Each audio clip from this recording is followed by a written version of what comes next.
Bienvenidos a un nuevo episodio de Vida en Dirección. Mi nombre es Carolina Gamarielo y hoy los voy a invitar a transitar esta maravillosa historia de cómo empecé a emprender. Para ustedes, ¿emprendedor se nace o se hace? Este gran interrogante que yo lo respondería como nací emprendedora de alguna manera, pero me fui haciendo sobre la marcha, porque también uno va aprendiendo y creo que las experiencias de vida y lo que va pasando en general en el contexto, en el círculo social en donde uno se mueve, también ayuda o afecta, ¿no?, a este desarrollo en sí. Yo nací en una familia de 4 personas, básicamente, mi hermana, yo, papá y mamá, en donde mi mamá era una persona que tenía trastorno bipolar. Esta enfermedad, no sé si algunos la conocen, otros no, pero es una enfermedad psiquiátrica. Básicamente una persona se maneja entre la manía y estar eufórica, súper activa, pero ya en demasía, contrarrestado con unos ciclos de depresión. Esa combinación es lo que es el trastorno bipolar tipo 2, que era el que tenía mi mamá. Mi papá, la verdad que se hacía cargo de ella y de nosotras. Y bueno, así comenzó más o menos la historia para que ustedes tengan una idea. Nosotras con mi hermana íbamos a un colegio de muy pequeñas, el colegio Nuestra Señora del Huerto. Yo era becada en ese colegio, mi hermana no.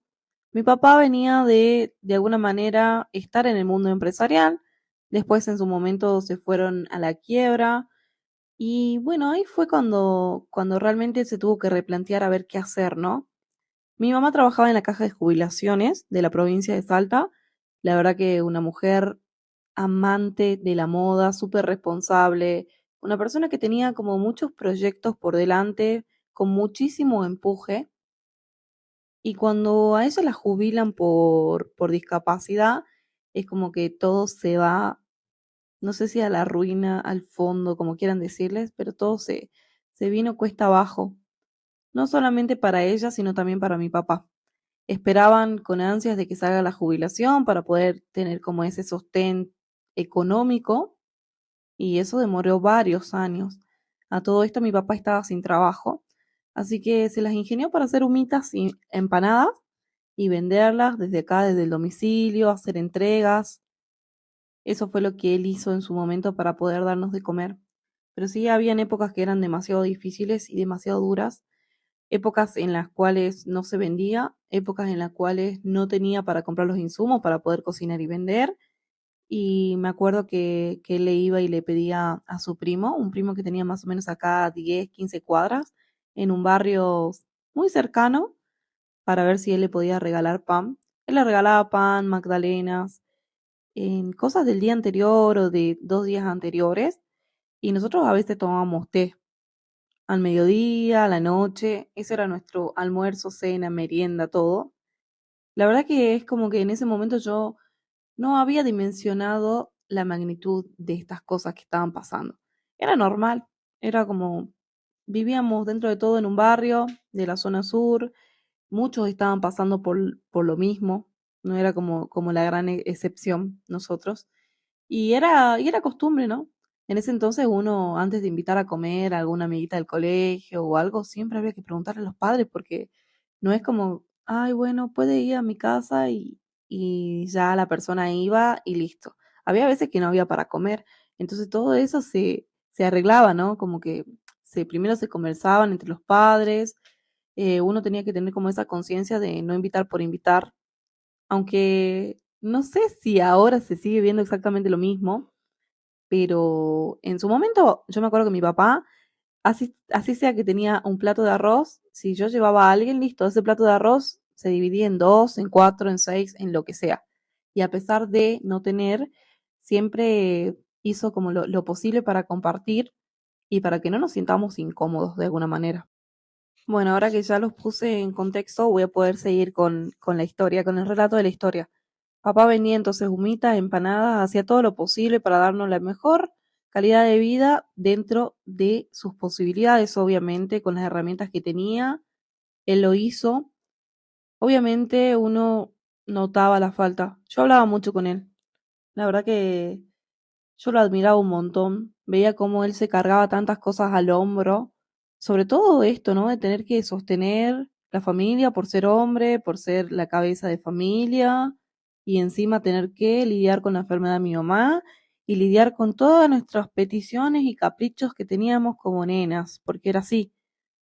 En ese entonces me acuerdo que estaba muy de moda lo que eran unos stickers, se hacían intercambios de stickers en el colegio, eran unas planchuelas que en ese entonces salían 1 peso, las vendían en los carritos de afuera del colegio y eso se usaba un montón. También se usaban lo que eran cartitas, hojitas perfumadas con diferentes formatos, ositos, corazones, flores, etcétera, y se hacían muchos intercambios ahí también en el colegio. Y yo quería a toda costa que mi papá me compre eso. Yo sabiendo, ¿no? La situación en general que estaba pasando mi papá y que estábamos pasando como familia. Pero es como que la nena interna, la nena caprichosa, esa nenita que quiere tener lo mismo que el resto para no ser menos, salía a la luz y salía a flote. Y le decía, papá, por favor, cómprame esos stickers, yo quiero tener los stickers, que por favor, que todas mis compañeras lo tienen. Y bueno, mi papá accedió, pero me dijo, mira, hija, yo no te voy a comprar esos mismos stickers porque con lo que compro una planchuela yo voy al supermercado chino y te compro 10, entonces vos vas a tener más stickers. Y bueno, de alguna manera fue como que me dio como la idea de intercambiar esos stickers. Así que bueno, yo agarré y le pedí que por favor me haga un álbum, que quería que sea un álbum especial, no quería que sea igual al que tenía todas mis compañeras. Mis compañeras en ese entonces tenían el álbum que era como el de fotografía de 24 folios, 12 folios, y yo le pedí que me haga uno gigante. Él me hizo uno de 500 folios, compró en Salplas lo que era el plástico, lo hizo y lo cosió a mano, me lo hizo divino, impecable, y ahí iba poniendo yo los stickers.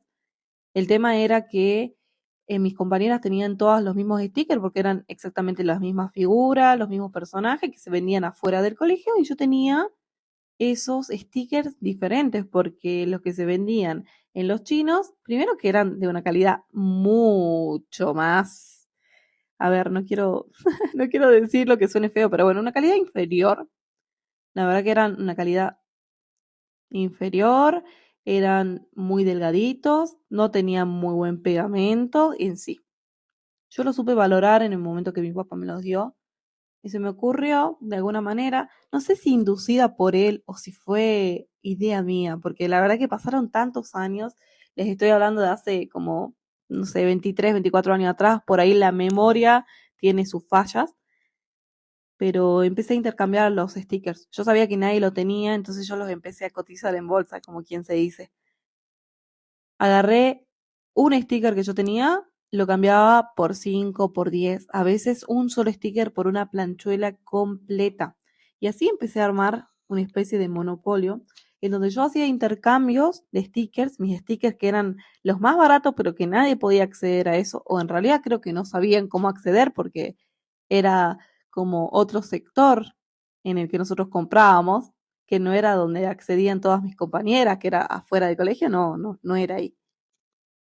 Y empecé a hacer los intercambios y empecé a cambiar uno, otro, planchuelas. Después los empecé a vender y empecé a llevar plata a casa. Eso fue muy, no sé, de comerciante que me salió de adentro, o no sé si esos primeros instintos o rasgos de emprendedora, o también, ¿no? El contexto de decir, no tenemos para comer y encima yo con este caprichito, vamos a ver de qué manera le devolvemos a papá todo el amor y todo el esfuerzo que él de alguna manera puso para que hoy pueda tener estos stickers. Entonces empecé a hacer lo mismo, exactamente lo mismo con las hojitas perfumadas. Hacía trueques en los cuales yo daba una y me daban 10, o en los cuales yo directamente las vendía. Vendía por 25 centavos, por 50 centavos, un sticker, una planchuela, depende cómo era. Yo ya sabiendo el costo, ¿no? Porque mi papá me había comentado que cada planchuela salía 10 centavos y nunca vendiéndolo a menos que eso. En su momento he vendido planchuelas a 25, a 50, a 1 peso. He vendido hasta 5 pesos las planchuelas que salían 10 centavos. Y yo le llevaba esa plata a papá y papá me decía, ¿cómo hiciste? ¿Y de dónde sacaste eso? Y como que yo me río ahora, pero su tono en realidad era un tono de preocupación, obviamente.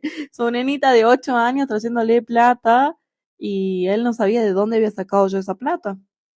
Pero bueno, yo le conté cuál era mi estrategia, cómo hacía, y la verdad que él simplemente me apoyaba, sonreía y se ponía muy contento. Se ponía muy contento, lejos de de hostigarme o decirme, no, hija, no hagas esto, sos chica para vender, lo que sea, no, él me apoyó ahí de entrada y eso fue muy bueno para mí, porque de alguna manera siento que ahí fue como ese punto de quiebre, o ahí es donde empezaron como mis ganas de decir, quiero hacer algo para generar dinero, para ayudar a mi familia.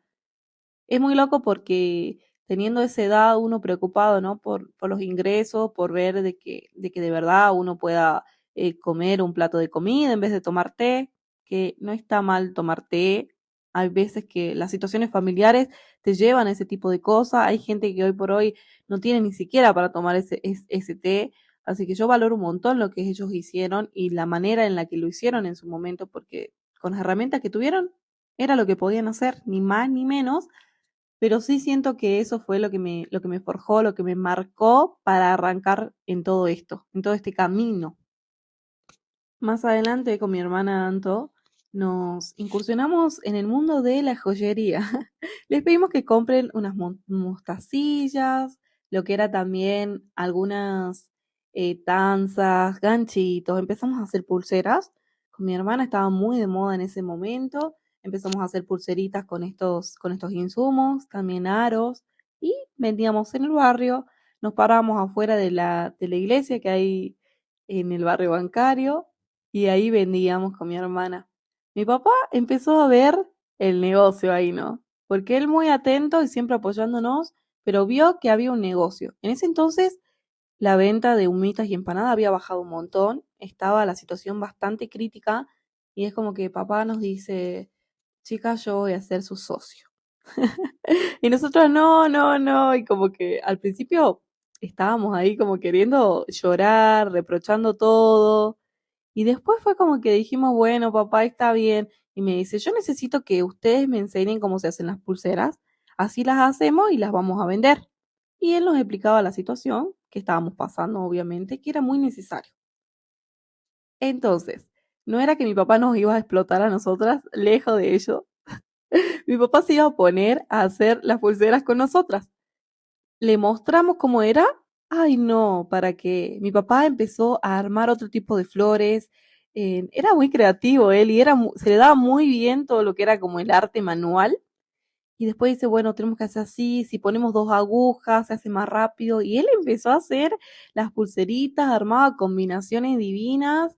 Y un día habló a una de sus amigas del mercado San Miguel, que era la que le vendía la coca de coquear, porque él coqueaba, porque muchas veces es como que le dolía la cabeza, era digestiva, bueno, muchas propiedades que él había encontrado en la coca, y es como que básicamente para mí era un vicio, para él era su bienestar.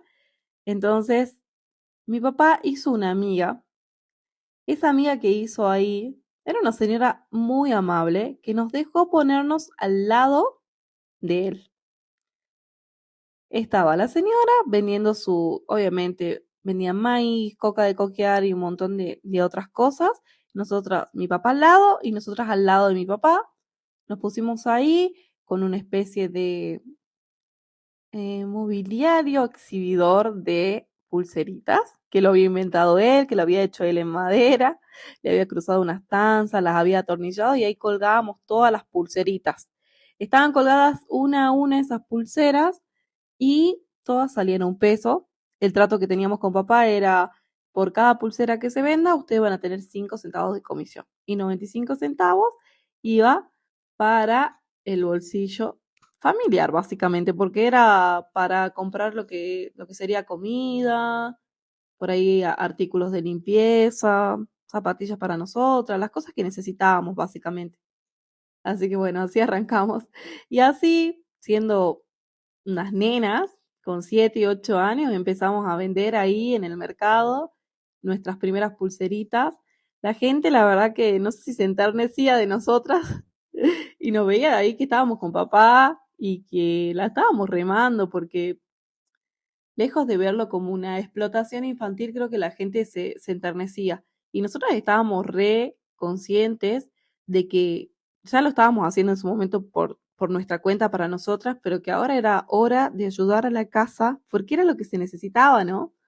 Así que lo hicimos sin ningún problema, estuvimos ahí varios meses vendiendo Y después de a poquito fueron aumentando de nuevo las ventas de papá, de sus humitas, empanadas. Más adelante ya mi mamá se jubiló, entonces eso ya fue como un respiro económico enorme para nosotros, para toda la familia en sí.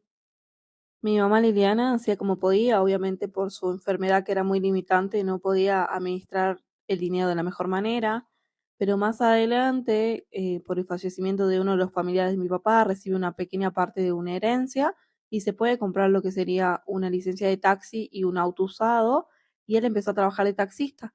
Entonces, entre la jubilación de mi mamá y lo que era ya el trabajo de mi papá, ya nosotras ya no teníamos como primero ni esa necesidad de hacer este tipo de cosas que veníamos haciendo, este trabajo que veníamos haciendo, y tampoco teníamos como esa necesidad de que nos falten cosas, ni de estar a la expectativa de absolutamente nada, porque mi mamá nos brindaba absolutamente su jubilación entera para comprarnos ropa, zapatos, las cosas que queríamos en ese momento, los artefactos de moda, todo. Fue como que en un par de años se revirtió toda esta situación económica y empezamos a estar realmente mejor.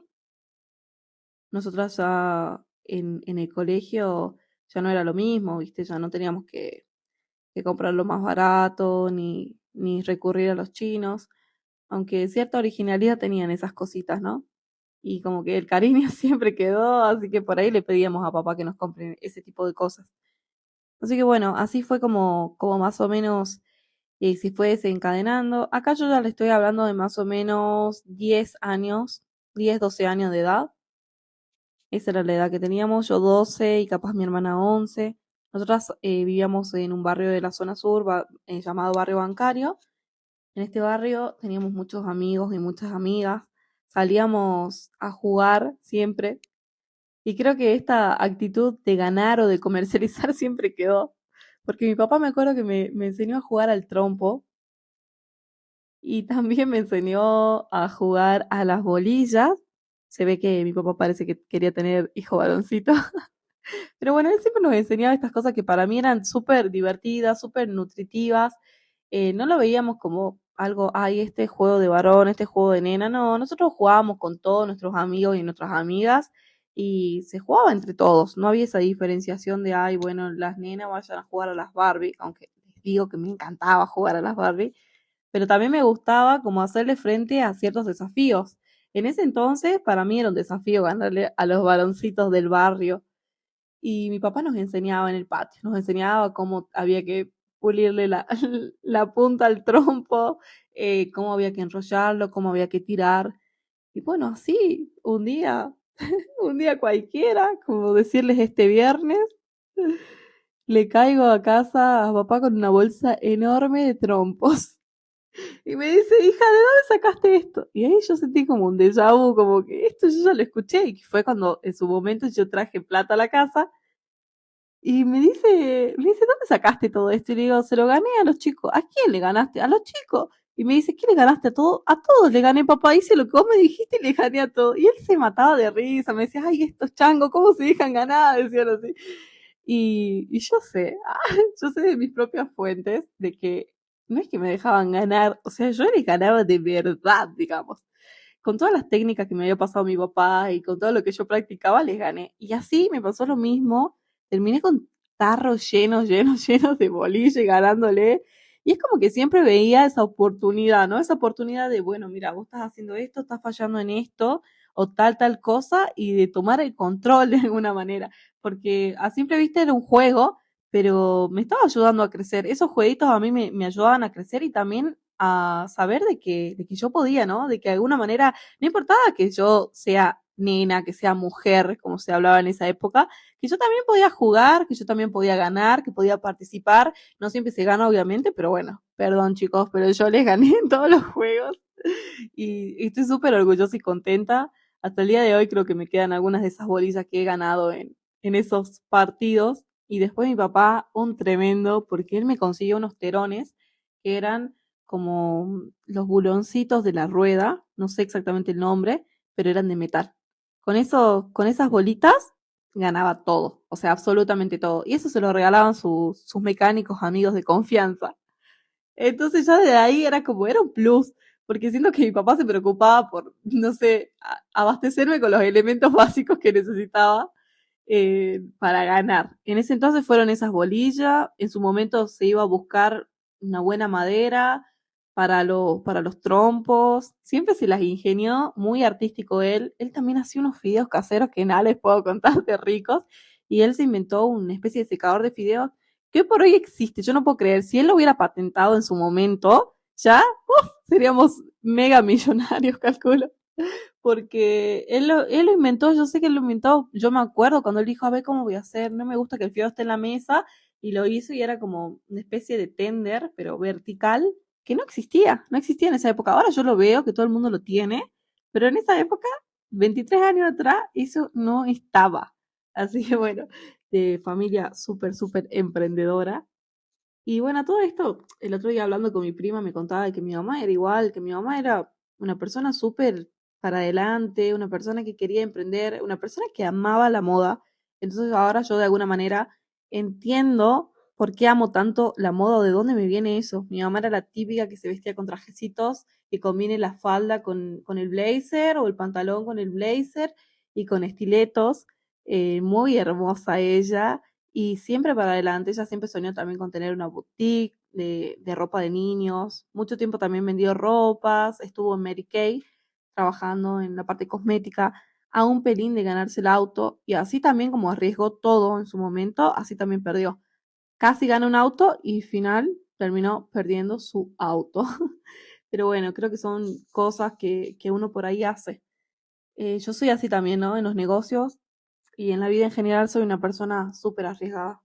Me guío a veces por instintos y corazonadas, que no sé si está bien o está mal, pero así es como me guío yo a la hora de decidir, a la hora de hacer cambios o de tomar esas decisiones difíciles, siempre me guío por esos instintos o corazonadas que de alguna manera siento que siempre me llevan a buen puerto.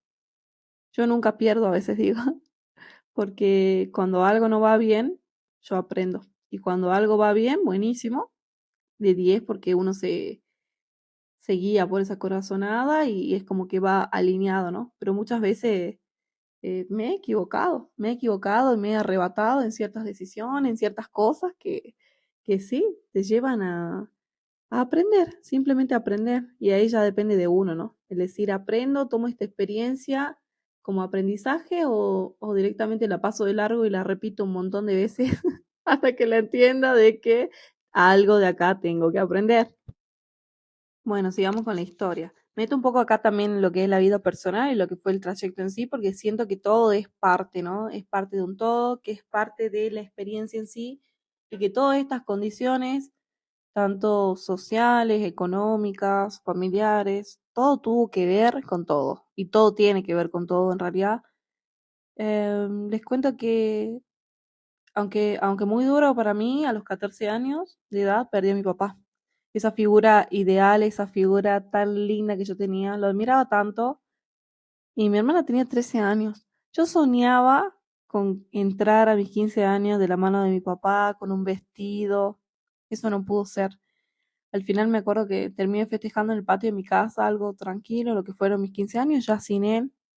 Me acuerdo que uno de mis tíos de Jujuy me mandó un ramo enorme de rosas, de flores divino, mi tío Héctor, un genio, él siempre presente. Y ahí fue como que yo sentí de alguna manera más cerca a mi papá, pero yo me entristecí muchísimo con la pérdida de mi papá. Ustedes saben que lo que me pasa a mí es que a veces cuando tengo mucha angustia o no sé manejar los nervios, en vez de llorar me río. Me empiezo a reír a carcajadas y bueno, así me pasó en su momento en el velorio de mi papá. Yo no sabía cómo manejar todo eso. Imagínense una nena de 14 años, mi hermana de 13. Sé que hay mucha gente que perdieron a sus familiares antes, pero para mí fue muy duro en ese momento. De verdad se me quiebra la voz de solo pensar y de contar porque fue muy duro. O sea, era la figura, era mi papá, era el que me ayudaba a hacer las tareas, el que me llevaba, el que me traía, el que me apoyaba en todo. Y yo a él lo había perdido. Encima tenía una bronca, no saben la bronca que tenía y el odio. Ay, pero no sé si era contra él, contra mí, no sé contra qué era, pero Era como decir, che, papá, o sea, yo pensaba y decía, no te cuidaste, no te cuidaste y nos abandonaste. Yo sentí eso, o sea, yo en ese momento sentí que mi papá nos había abandonado a propósito, porque ya venía de más o menos 10 internaciones una tras otra y supuestamente iba a cambiar sus hábitos, tanto de bajar de peso como de dejar de fumar, porque él fumaba desde los 12 años.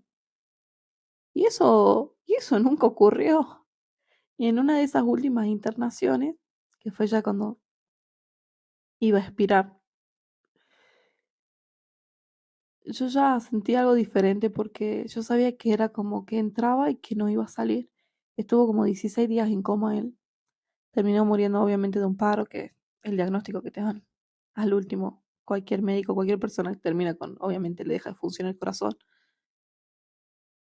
Y yo lo hablaba un montón cuando estaba ahí todavía, ¿no? El coma farmacológico, lo hablaba en la clínica y trataba de que vuelva.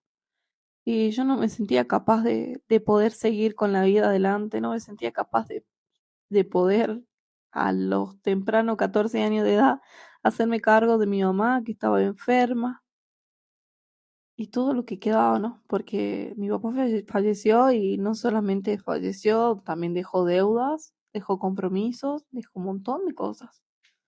Nosotros, creo que al menos de un año de que falleció mi papá, tuvimos que vender el auto porque había que pagar cosas, porque de verdad la plata no alcanzaba.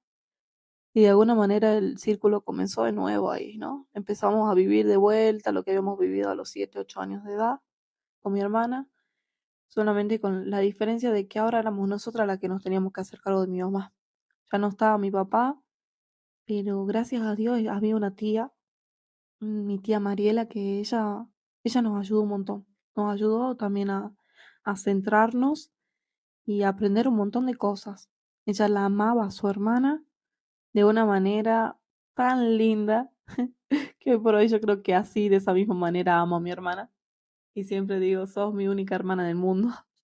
Nosotras nos reíamos de esa frase con mi hermana cuando mi tía le decía a mi mamá, le decía, vos sos mi única hermana en el mundo. Al final la terminamos ahora aplicando nosotras y sentimos tan arraigado todo eso y se nos mueve de alegría, se nos llena de alegría el corazón, porque gracias a Dios nos tenemos, ¿no? Con mi hermanita Anto. Así que, así fue cuando empecé a tener que tomar decisiones más fuertes en mi vida y tuve que, en realidad, empezar a hacerme cargo de cosas que no me correspondían a la edad que yo tenía o que según la sociedad no corresponde. Pero bueno, no quedaba de otra. Había que hacerse cargo de mamá con todo lo que eso implicaba. Que la verdad que si les tengo que contar todo lo que pasé, necesito un episodio entero para contar absolutamente todo lo que fue el llevar la enfermedad a mi mamá, tema aparte. Quiero continuar un poquitito con la historia porque esto de verdad me quiebra por dentro porque fue algo realmente duro. Las personas que lidian con otras personas que tienen a cargo, que tienen enfermedades psiquiátricas, van a entender de lo que estoy hablando. Así que bueno, un nuevo camino, seguíamos en la escuela. Ese año me quedé de curso en el colegio, que fue el año que falleció mi papá. Realmente me perdí, no me pude encontrar. Me sentía muy mal, no tenía ganas de ir al colegio, faltaba las materias, llegaba tarde. Me dieron hasta una oportunidad de rendir todas las materias, rendí todas las materias y aprobé, ay, no recuerdo bien, pero creo que eran 12 materias. Creo que había aprobado 9 y me quedaron 3. O sea, por una materia no pasé de curso. De todas maneras, yo entendí en ese momento de qué era lo necesario, de qué era lo que tenía que pasar. Y hasta incluso yo sí me sentía a esa edad como agradecida. No les puedo explicar, pero yo sí sentí que era necesario quedarme de curso. No había ido al colegio medio año casi, porque mi papá falleció en julio, fines de julio. Y era como que estaba muy perdida en todo, o sea, en todos los conceptos, en todas las cosas. Así que yo no lo tomé a mal. Y es más, hasta el día de hoy, ya siendo adulta, yo no lo tomo mal, siento que fue hiper necesario y que todas las cosas pasan de la manera que tienen que pasar y que son así perfectas. Así que ahí fue cuando empecé a ser flogger, que ser flogger era una tribu urbana en ese momento, y empecé a tener nuevos amigos, nuevas amigas, empecé a salir mucho de fiesta. Después, todo esto del internet era buenísimo, Metroflog, me empecé a hacer conocida en Metroflog. En su momento, algunos de las personas de mi época recordarán, mi Metroflog era Flayale. Y bueno, después salieron otros trabajos, hacer presencias en boliches, en Jujuy, era desfilar, en tirar nuestros pasos, así se decía, que era bailar electro en esa época. Y la verdad que fue una experiencia maravillosa en su momento cuando ya todo de alguna manera como que se desvirtuó y yo ya no me sentía muy cómoda en sí, porque yo ya quería hacer algo de mi vida. Yo en ese entonces tenía, no sé si unos 16 años más o menos, sí, 16, 17 años, y ahí fue cuando yo decidí de que ya quería ponerle un freno a todo esto, ¿no? Todo lo que era tanta fiesta, tanto jolgorio, tanta vida doble, una vida doble, porque eso sentía yo que llevaba una vida doble. Ustedes, bueno, no saben, pero les voy a contar. Que yo iba al colegio, en ese entonces iba a la escuela normal, me levantaba temprano para ir y todo, pero me levantaba temprano volviendo de alguna fiesta, seguramente, porque yo pasaba de largo y era la mejor alumna, era abanderada, me sentaba adelante. Eso en lo que era el colegio. Yo era responsable, hacía absolutamente todo. La tenía mi tía ahí por detrás, que siempre como que me alineó y me acompañó, pero a la tarde salía, a la noche también, y a veces desvelada iba al colegio. Me tomaba un café, me pedí un café en Daniel, me acuerdo que era el nombre del kiosco, y a veces compraba unos manicitos y ahí estaba. Ahí estaba, ready para, para las clases, para todo lo que era eso, incluso para rendir exámenes y todo. Estudiaba muchas veces en el colectivo, a veces en la misma aula, tomaba mucha nota, prestaba atención y ahí nomás como que repasaba. Entonces, básicamente no me costó mucho lo que era la secundaria después de este episodio que les conté de haberme quedado. No sé si también era porque ya llevo un año atrasada o qué, pero no me fue difícil. No me fue difícil. Sí, estaba encaminada para estudiar carreras como abogacía, comunicación social y otro tipo de carreras, que bueno, eso ya cuando salí del colegio tuve que tomar la determinación de qué es lo que iba a hacer. El problema de ser abanderada en esa época era toda la presión social que implicaba el hecho de estar como primera en todo, que de alguna manera te condiciona, ¿no?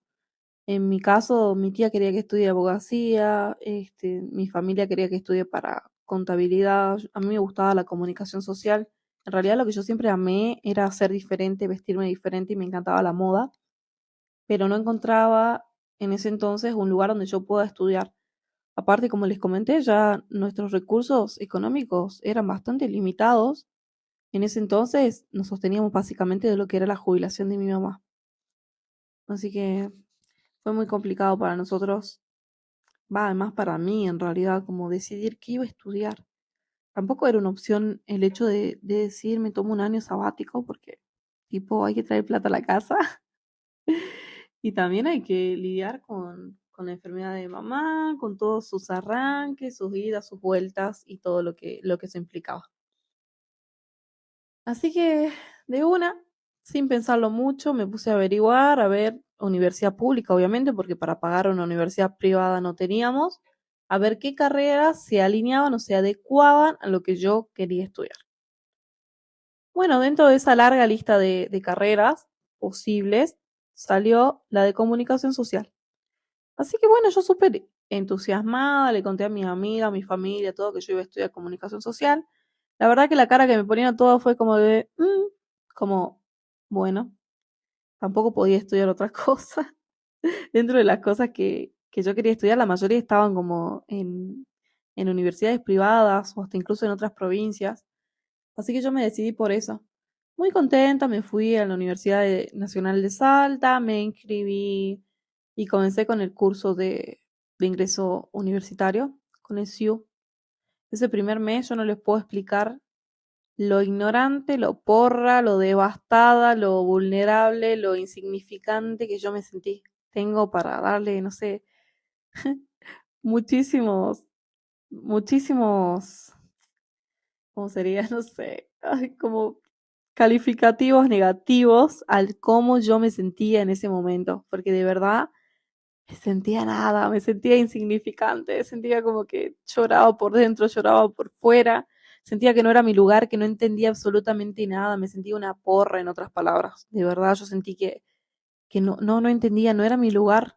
Estuve menos de un mes y me volví un día llorando, todavía no había arrancado lo que era la carrera en sí, esto era solamente en el curso de ingreso universitario, imagínense mi nivel de, primero depresión, la presión que yo me ponía a mí misma, cómo me sentía, la presión que yo sentía de alrededor, ¿no? Tanto de mis compañeros, como compañera, como familia, ¿entendés? Porque en ese momento era, bueno, pero sos abanderada, o sea, como que te va a ir re bien, uno piensa que ya por ser abanderada va a tener la vida ganada y que va a estar todo súper bien, y en realidad no había nada más alejado de la realidad en ese momento. Y, ay, no, chicos, yo no puedo explicar, yo no puedo explicar, yo lloraba y no sabía qué hacer y un día la llamo a mi tía y le cuento y le digo, mira tía, me pasa esto, me siento mal y me dice, vos sabés que hay una persona que es amiga de tu prima, que está estudiando, que incluso estudió diseño en un instituto de ahí. Y le digo, ¿qué? Me empezaron a brillar los ojos de una manera. Me dice, sí, es el Intercipro, un instituto que tiene convenio con la Universidad de Morón de Buenos Aires, y ahí vas a poder estudiar diseño, pero bueno, es un instituto privado. Ay, no, a mí me brillaron los ojos. Bueno, tía, pero pásame el número, yo voy a averiguar cómo se llama, dónde es. Y me fui, llamé por teléfono, averigüé todo. En ese entonces salía 130 pesos la cuota. Y yo como que, yo sabía que mi mamá por lo menos el primer año me iba a pagar, porque ya lo había charlado, ella me apoyaba plenamente. Entonces fui, de una me inscribí. Yo me metí ahí, no sé si en la boca del lobo o qué, pero era lo que yo quería, era lo que yo soñaba, era lo que yo anhelaba. Y bueno, acá les dejo esta primera parte del podcast. Este seguramente lo vamos a dividir en dos partes, en donde yo ya les voy a contar un poquitito más. Lo dejamos acá, como bien saben, ando medio ahora, medio enfermucha, pero bueno, quería cumplir con contarles esta partecita de la historia en sí. Ya la parte 2 se viene todo, se viene con todo, voy a contar y voy a desarrollar un poquitito más lo que fue el inicio de CG y cómo fue que yo me metí en sí a CG. Pero bueno, los dejo con esta pregunta, que es la pregunta que les hice al principio. ¿Emprendedor se nace o se hace? Nos vemos en el próximo episodio. Bienvenidos a un nuevo episodio de Vida en Dirección. Mi nombre es Carolina Gamarielo y hoy vamos a continuar con el episodio número 3, en donde contaré la segunda parte de Emprendedor se nace o se hace, parte de mi historia, cómo comencé a crear esta empresa que es CG Carteras. Es una marca que tengo ya hace 11 años. Cuando yo ingresé al Instituto Tecnológico de Innovaciones Productivas, ingresé llena de sueños y con un montón de expectativas. Lo que no sabía que en el camino me iba a llevar un montón de experiencias y un montón de cosas que a veces me iban a saturar y me iban a llevar al extremo de tal manera en la que me empecé a conocer a mí misma y empecé a ver mis límites también. El primer día de clases llegué tarde, llegué pero como 40 minutos tarde. La verdad que no me destaco por mi puntualidad.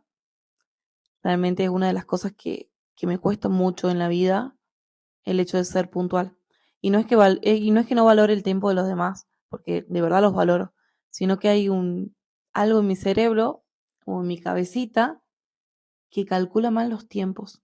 Yo tengo todo cronometrado, mi vida es así, agenda, evento tras evento, todas las cosas que yo tengo que hacer las tengo súper anotadas, agendadas, si no me olvido también, ¿no? Porque no tengo muy buena memoria así a corto plazo.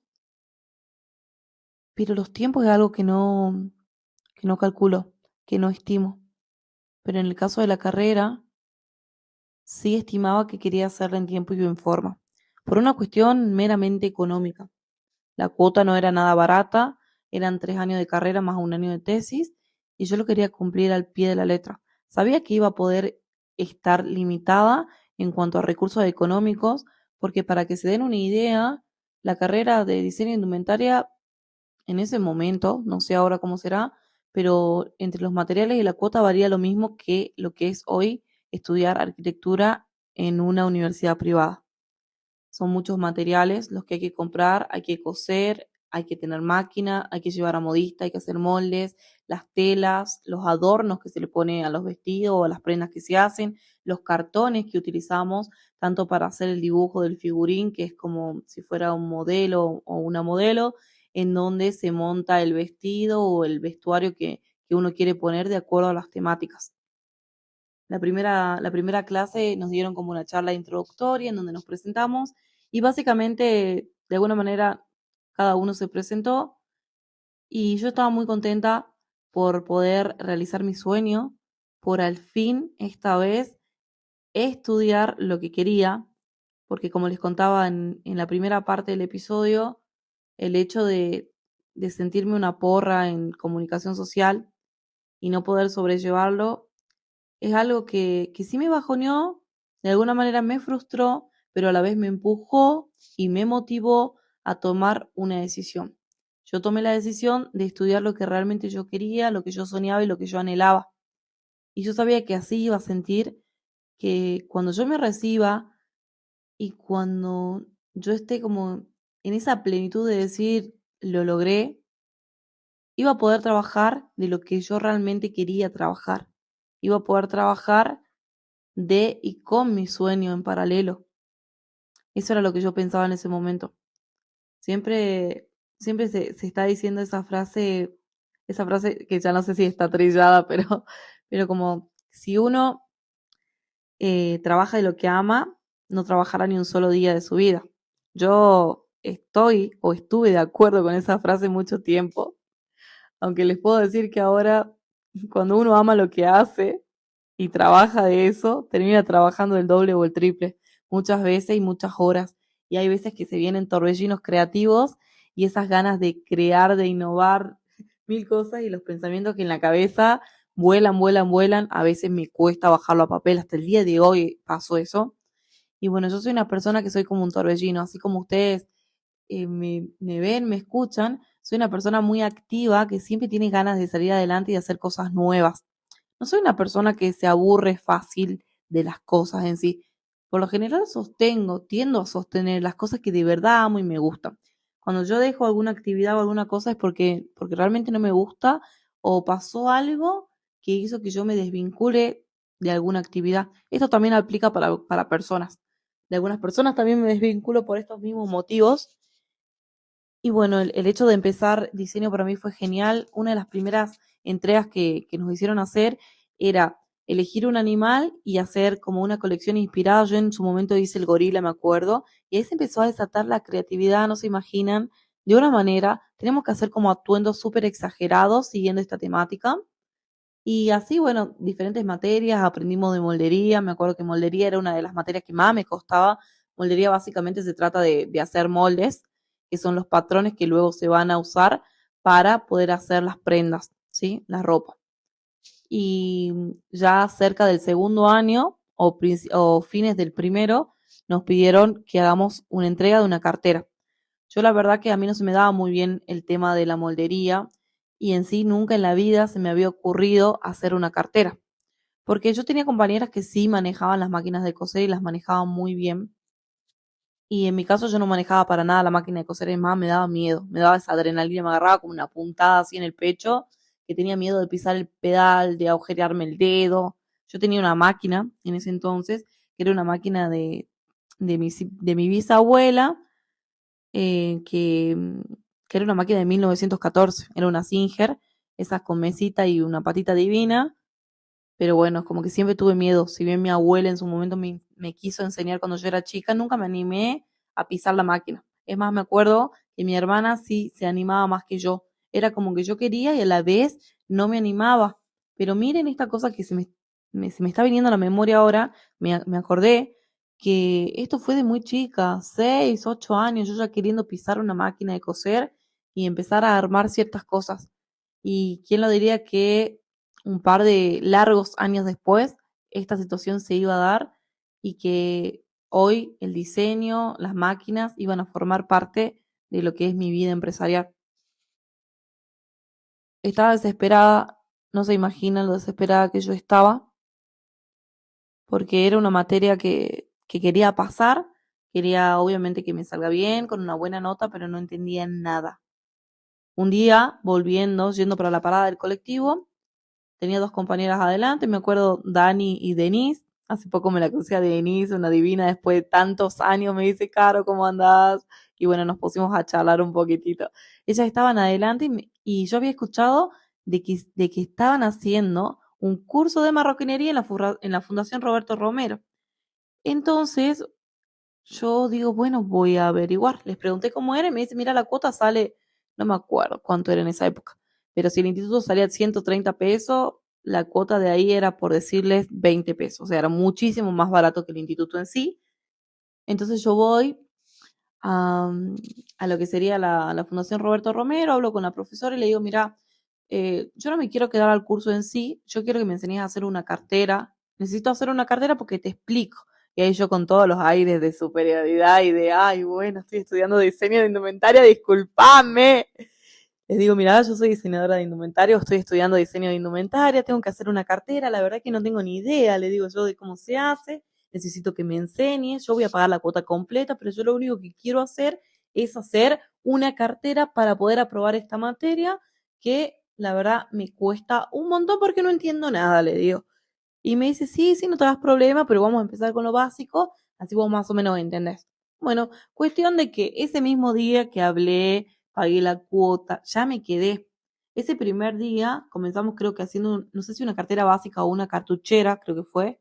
Chicos, yo no les puedo explicar, yo me enamoré. Yo en ese momento dije, primero que no podía creer que había podido agarrar una máquina.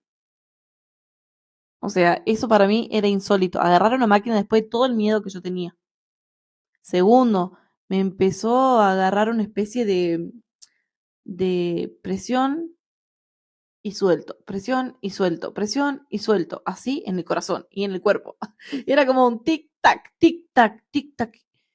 No sé, yo sentí esa adrenalina de decir, ay, esto me está gustando, me está emocionando, me está impulsando, ¿qué está pasando acá adentro? ¿Qué está pasando en mí? Algo nuevo se está despertando, algo desconocido. Así que bueno, le metí pilas y en la tercer clase, tengo que informarles, disculpen, que yo hice mi primer cartera en la tercer clase. Esa cartera era con zigzag y era bordada a mano. Me acuerdo que mi profe Ferchu, en ese entonces le gustó bastante, la cartera era dorada y tenía como ese zigzag en blanco y en negro. Y yo me saqué un 9 en esa cartera. O sea, casi me sacaba un 10. Creo que tendría que haber sido, no sé si más bordado o un bordado más complejo, porque en realidad era bastante bordada la superficie. Pero me saqué un 9, ese 9 me motivó un montón. Después de esa cartera yo la vendí y ahí yo seguí con el curso. Yo no les puedo explicar lo que fue para mí el hecho de hacer cartera. Yo estaba estudiando diseño de indumentaria, pero a la vez estaba haciendo el curso de marroquinería y me sentía motivada, obviamente, por ambas cosas, pero como que sentía que las carteras se me daba más fácil y más natural. Yo en ese entonces no sabía que eso iba a terminar siendo mi profesión y que yo iba a terminar teniendo una empresa de carteras. No, la verdad que no lo sabía y si me lo cuentan, no sé si lo hubiera creído, porque más yo apuntaba a hacer ropa, a los diseños y cosas así, más de lo que es indumentaria. Cuando yo agarro, paréntesis, vamos por ahí. Bienvenidos a un nuevo episodio de Vida en Dirección. Mi nombre es Carolina Gamarielo y hoy vamos a continuar con el episodio número 3, en donde contaré la segunda parte de Emprendedor se nace o se hace, parte de mi historia, cómo comencé a crear esta empresa que es CG Carteras. Es una marca que tengo ya hace 11 años. Cuando yo ingresé al Instituto Tecnológico de Innovaciones Productivas, Ingresé llena de sueños y con un montón de expectativas. Lo que no sabía que en el camino me iba a llevar un montón de experiencias y un montón de cosas que a veces me iban a saturar y me iban a llevar al extremo de tal manera en la que me empecé a conocer a mí misma y empecé a ver mis límites también. El primer día de clases llegué pero como 40 minutos tarde. La verdad que no me destaco por mi puntualidad. Realmente es una de las cosas que me cuesta mucho en la vida, el hecho de ser puntual. Y no es que no valore el tiempo de los demás, porque de verdad los valoro, sino que hay algo en mi cerebro o en mi cabecita que calcula mal los tiempos. Yo tengo todo cronometrado, mi vida es así, agenda, evento tras evento, todas las cosas que yo tengo que hacer las tengo súper anotadas, agendadas, si no me olvido también, ¿no? Porque no tengo muy buena memoria así a corto plazo. Pero los tiempos es algo que no calculo, que no estimo. Pero en el caso de la carrera, sí estimaba que quería hacerla en tiempo y en forma, por una cuestión meramente económica. La cuota no era nada barata, eran 3 años de carrera más un año de tesis, y yo lo quería cumplir al pie de la letra. Sabía que iba a poder estar limitada en cuanto a recursos económicos, porque para que se den una idea, la carrera de diseño de indumentaria en ese momento, no sé ahora cómo será, pero entre los materiales y la cuota varía lo mismo que lo que es hoy estudiar arquitectura en una universidad privada. Son muchos materiales los que hay que comprar, hay que coser, hay que tener máquina, hay que llevar a modista, hay que hacer moldes, las telas, los adornos que se le pone a los vestidos o a las prendas que se hacen, los cartones que utilizamos, tanto para hacer el dibujo del figurín, que es como si fuera un modelo o una modelo, en donde se monta el vestido o el vestuario que uno quiere poner de acuerdo a las temáticas. La primera clase nos dieron como una charla introductoria en donde nos presentamos y básicamente, de alguna manera, cada uno se presentó y yo estaba muy contenta por poder realizar mi sueño, por al fin, esta vez, estudiar lo que quería, porque como les contaba en la primera parte del episodio, el hecho de sentirme una porra en comunicación social y no poder sobrellevarlo es algo que sí me bajoneó, de alguna manera me frustró, pero a la vez me empujó y me motivó a tomar una decisión. Yo tomé la decisión de estudiar lo que realmente yo quería, lo que yo soñaba y lo que yo anhelaba. Y yo sabía que así iba a sentir que cuando yo me reciba y cuando yo esté como en esa plenitud de decir, lo logré, iba a poder trabajar de lo que yo realmente quería trabajar. Iba a poder trabajar de y con mi sueño en paralelo. Eso era lo que yo pensaba en ese momento. Siempre, siempre se está diciendo esa frase que ya no sé si está trillada, pero como si uno trabaja de lo que ama, no trabajará ni un solo día de su vida. Yo estoy o estuve de acuerdo con esa frase mucho tiempo, aunque les puedo decir que ahora, cuando uno ama lo que hace y trabaja de eso, termina trabajando el doble o el triple, muchas veces y muchas horas. Y hay veces que se vienen torbellinos creativos y esas ganas de crear, de innovar mil cosas y los pensamientos que en la cabeza vuelan, vuelan, vuelan. A veces me cuesta bajarlo a papel, hasta el día de hoy pasó eso. Y bueno, yo soy una persona que soy como un torbellino, así como ustedes me ven, me escuchan, soy una persona muy activa que siempre tiene ganas de salir adelante y de hacer cosas nuevas. No soy una persona que se aburre fácil de las cosas en sí. Por lo general tiendo a sostener las cosas que de verdad amo y me gustan. Cuando yo dejo alguna actividad o alguna cosa es porque realmente no me gusta o pasó algo que hizo que yo me desvincule de alguna actividad. Esto también aplica para personas. De algunas personas también me desvinculo por estos mismos motivos y bueno, el hecho de empezar diseño para mí fue genial. Una de las primeras entregas que nos hicieron hacer era elegir un animal y hacer como una colección inspirada. Yo en su momento hice el gorila, me acuerdo, y ahí se empezó a desatar la creatividad, no se imaginan, de una manera. Tenemos que hacer como atuendos súper exagerados siguiendo esta temática. Y así, bueno, diferentes materias, aprendimos de moldería. Me acuerdo que moldería era una de las materias que más me costaba Moldería básicamente se trata de hacer moldes, que son los patrones que luego se van a usar para poder hacer las prendas, ¿sí? La ropa. Y ya cerca del segundo año o fines del primero nos pidieron que hagamos una entrega de una cartera. Yo la verdad que a mí no se me daba muy bien el tema de la moldería y en sí nunca en la vida se me había ocurrido hacer una cartera. Porque yo tenía compañeras que sí manejaban las máquinas de coser y las manejaban muy bien.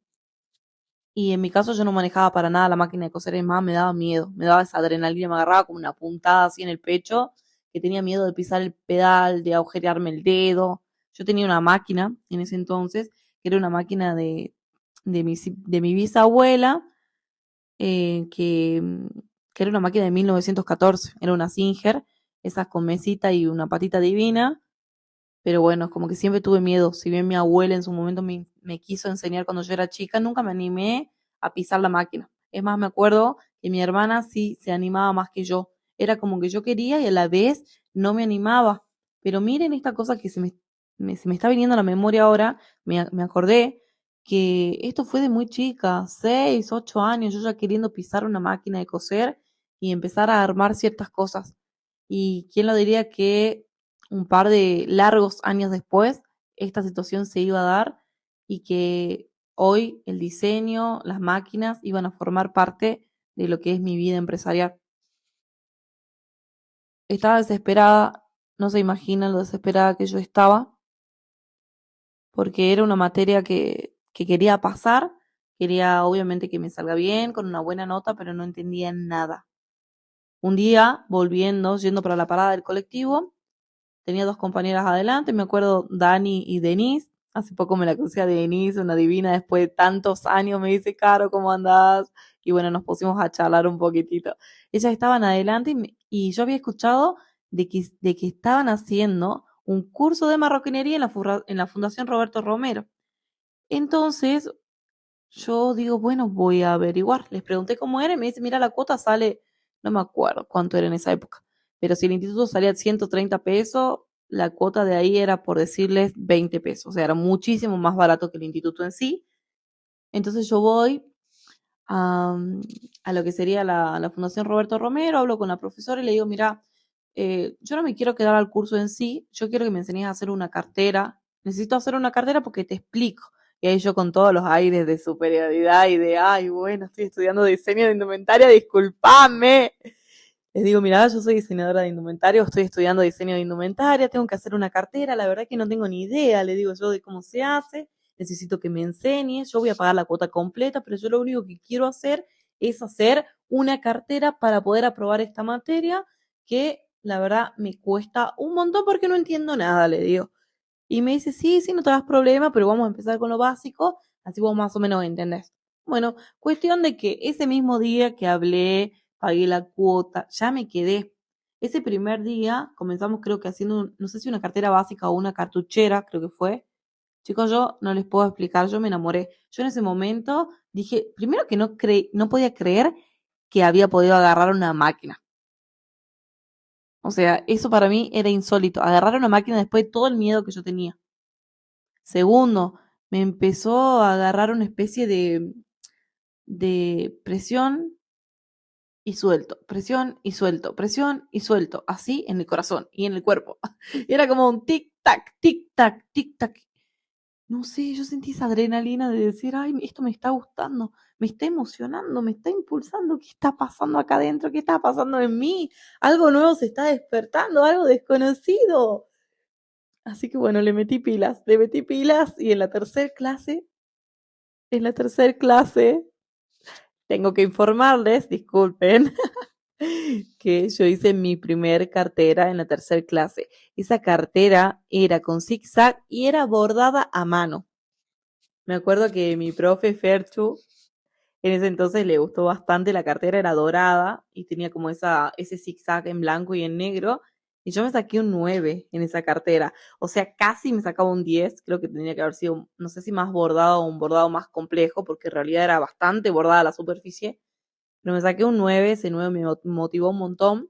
Después de esa cartera yo la vendí y ahí yo seguí con el curso. Yo no les puedo explicar lo que fue para mí. el hecho de hacer carteras. Yo estaba estudiando diseño de indumentaria, pero a la vez estaba haciendo el curso de marroquinería y me sentía motivada, obviamente, por ambas cosas, pero como que sentía que las carteras se me daba más fácil y más natural. Yo en ese entonces no sabía que eso iba a terminar siendo mi profesión y que yo iba a terminar teniendo una empresa de carteras. No, la verdad que no lo sabía y si me lo cuentan, no sé si lo hubiera creído, porque más yo apuntaba a hacer ropa, a los diseños y cosas así, más de lo que es indumentaria. Cuando yo agarro, paréntesis, vamos por ahí. Bienvenidos a un nuevo episodio de Vida en Dirección. Mi nombre es Carolina Gamarielo y hoy vamos a continuar con el episodio número 3, en donde contaré la segunda parte de Emprendedor se nace o se hace, parte de mi historia, cómo comencé a crear esta empresa que es CG Carteras. Es una marca que tengo ya hace 11 años. Cuando yo ingresé al Instituto Tecnológico de Innovaciones Productivas, ingresé llena de sueños y con un montón de expectativas. Lo que no sabía que en el camino me iba a llevar un montón de experiencias y un montón de cosas que a veces me iban a saturar y me iban a llevar al extremo de tal manera en la que me empecé a conocer a mí misma y empecé a ver mis límites también.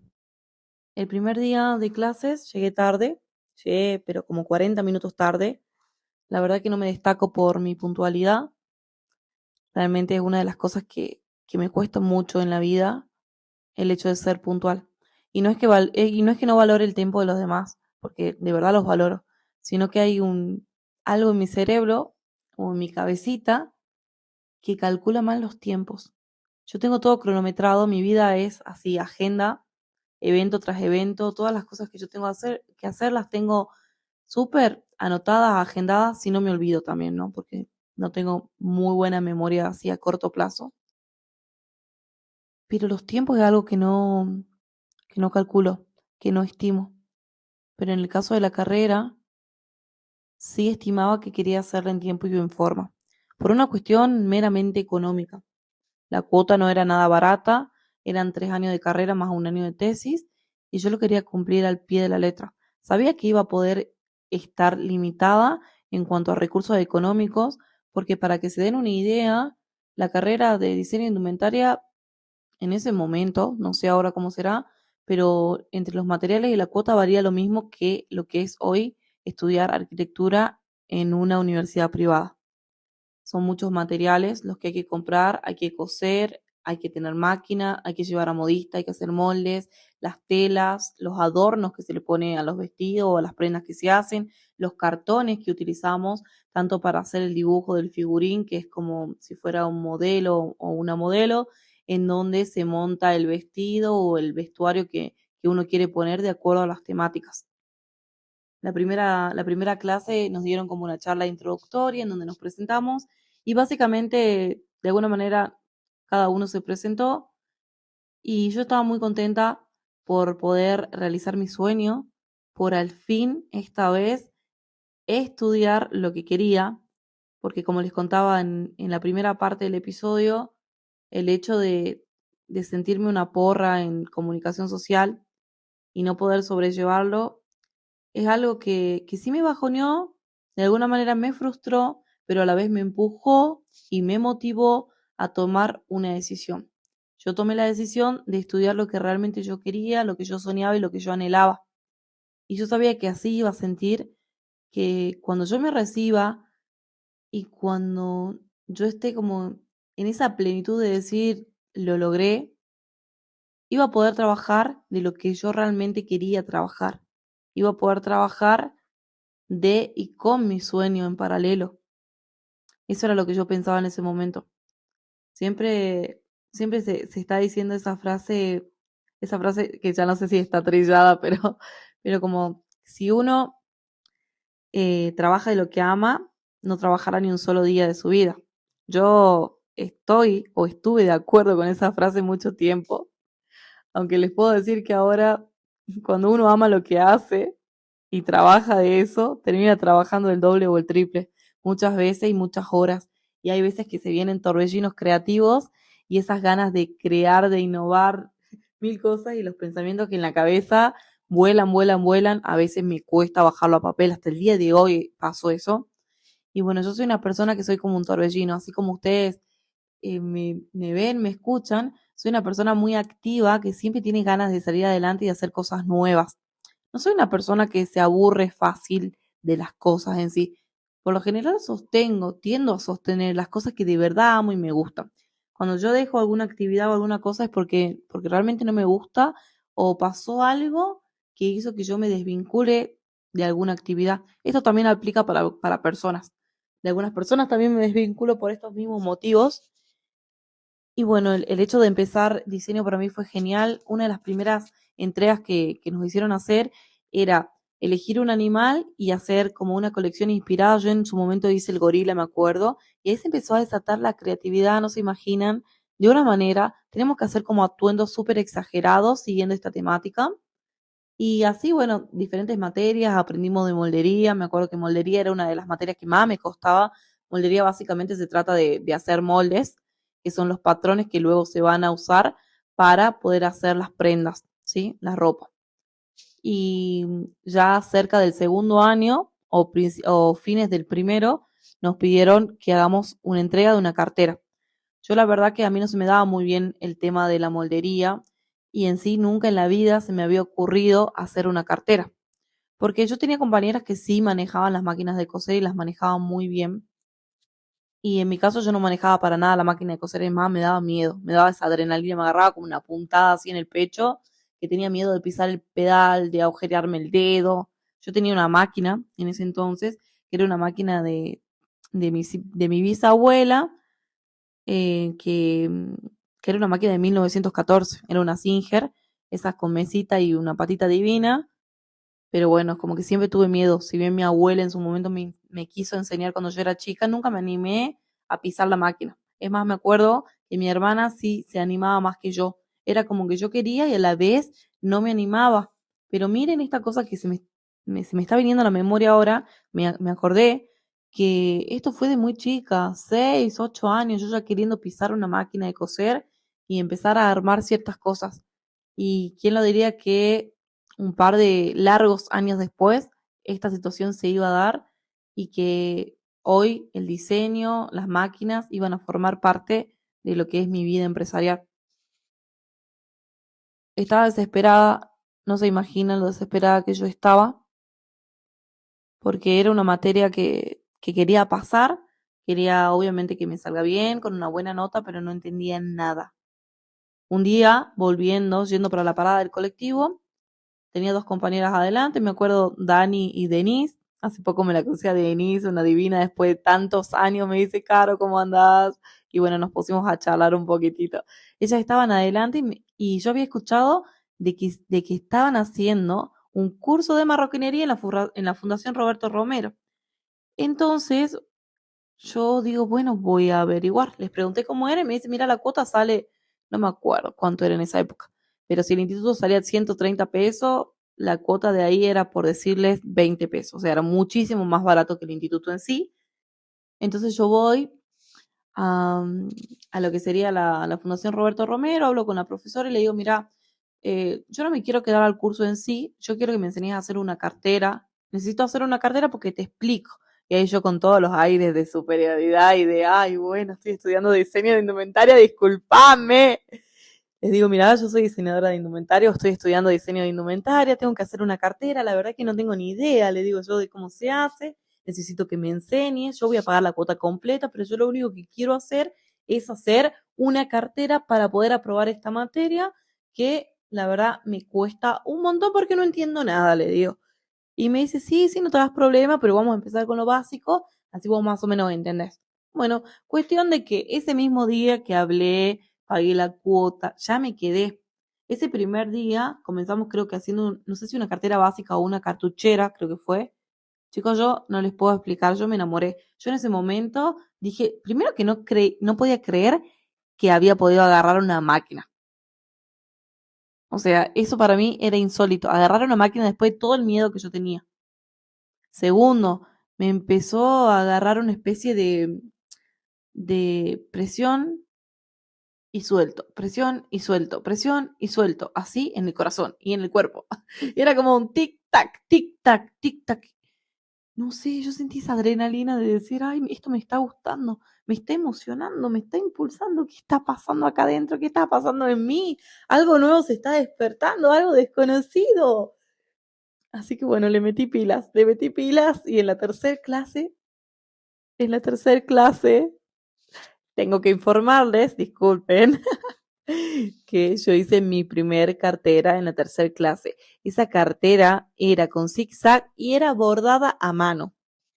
Me acuerdo que mi profe Ferchu, en ese entonces le gustó bastante, la cartera era dorada y tenía como ese zigzag en blanco y en negro.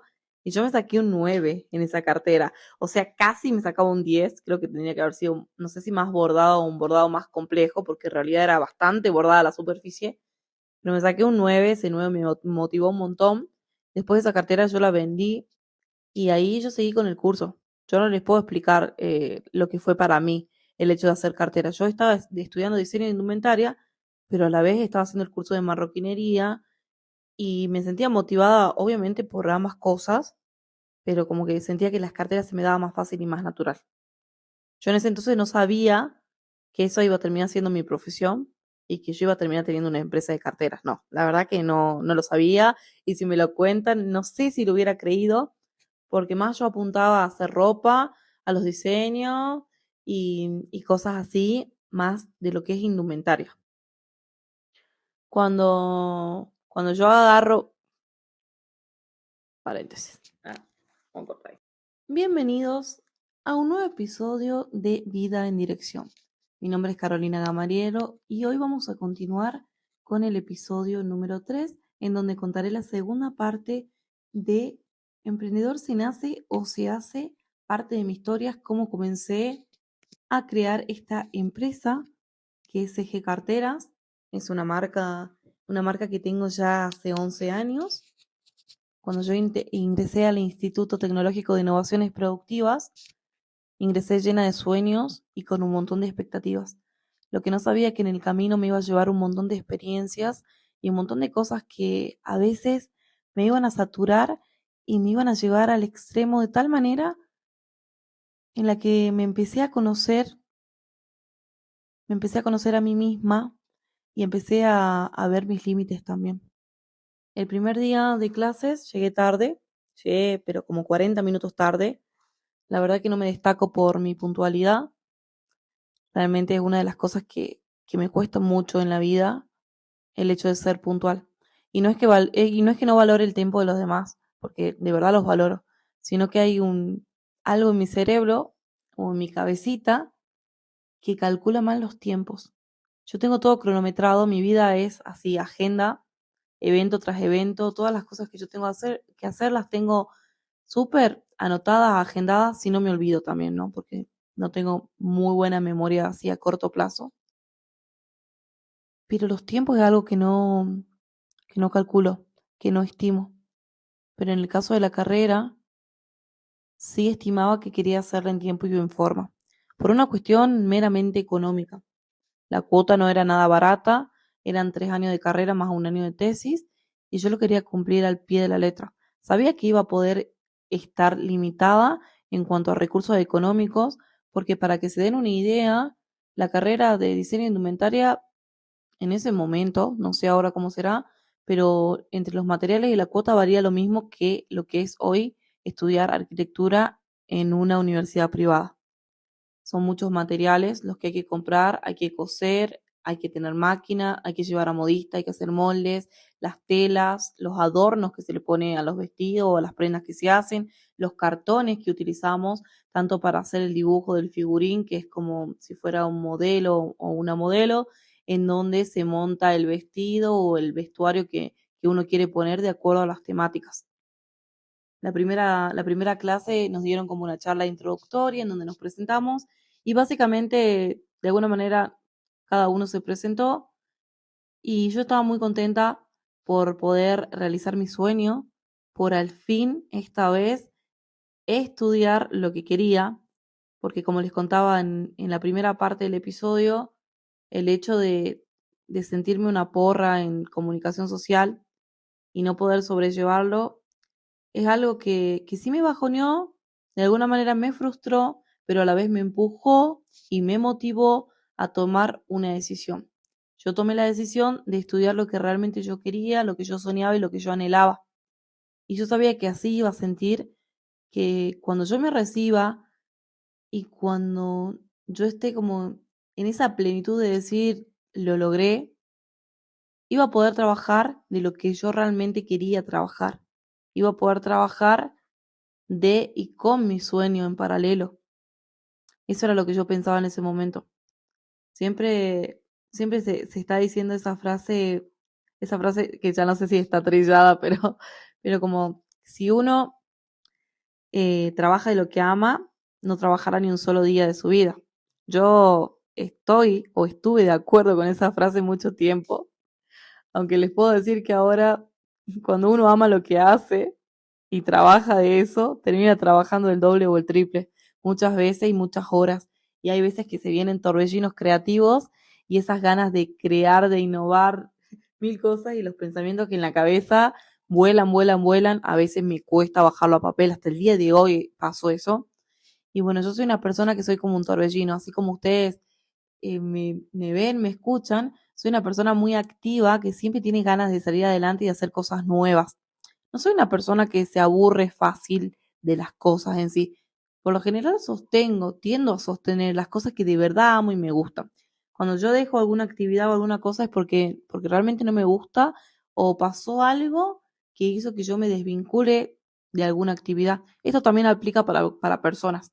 De algunas personas también me desvinculo por estos mismos motivos.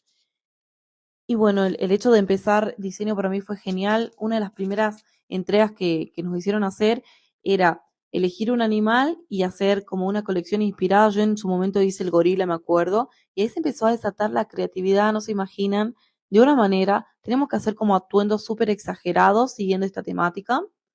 Y así, bueno, diferentes materias, aprendimos de moldería. Me acuerdo que moldería era una de las materias que más me costaba. Moldería básicamente se trata de hacer moldes, que son los patrones que luego se van a usar para poder hacer las prendas, ¿sí? La ropa. Y ya cerca del segundo año o fines del primero, nos pidieron que hagamos una entrega de una cartera. Yo la verdad que a mí no se me daba muy bien el tema de la moldería y en sí nunca en la vida se me había ocurrido hacer una cartera. Porque yo tenía compañeras que sí manejaban las máquinas de coser y las manejaban muy bien. Y en mi caso yo no manejaba para nada la máquina de coser, es más, me daba miedo, me daba esa adrenalina, me agarraba como una puntada así en el pecho, que tenía miedo de pisar el pedal, de agujerearme el dedo. Yo tenía una máquina en ese entonces, que era una máquina de mi bisabuela, que era una máquina de 1914, era una Singer, esas con mesita y una patita divina, pero bueno, es como que siempre tuve miedo. Si bien mi abuela en su momento me quiso enseñar cuando yo era chica, nunca me animé a pisar la máquina. Es más, me acuerdo que mi hermana sí se animaba más que yo. Era como que yo quería y a la vez no me animaba. Pero miren esta cosa que se me está viniendo a la memoria ahora, me acordé que esto fue de muy chica, 6, 8 años, yo ya queriendo pisar una máquina de coser y empezar a armar ciertas cosas. Y quién lo diría que un par de largos años después esta situación se iba a dar y que hoy el diseño, las máquinas iban a formar parte de lo que es mi vida empresarial. Estaba desesperada, no se imaginan lo desesperada que yo estaba, porque era una materia que quería pasar, quería obviamente que me salga bien, con una buena nota, pero no entendía nada. Un día, yendo para la parada del colectivo, tenía dos compañeras adelante, me acuerdo Dani y Denise. Hace poco me la crucé a Denise, una divina, después de tantos años me dice, Caro, ¿cómo andás? Y bueno, nos pusimos a charlar un poquitito. Ellas estaban adelante y yo había escuchado de que estaban haciendo un curso de marroquinería en la Fundación Roberto Romero.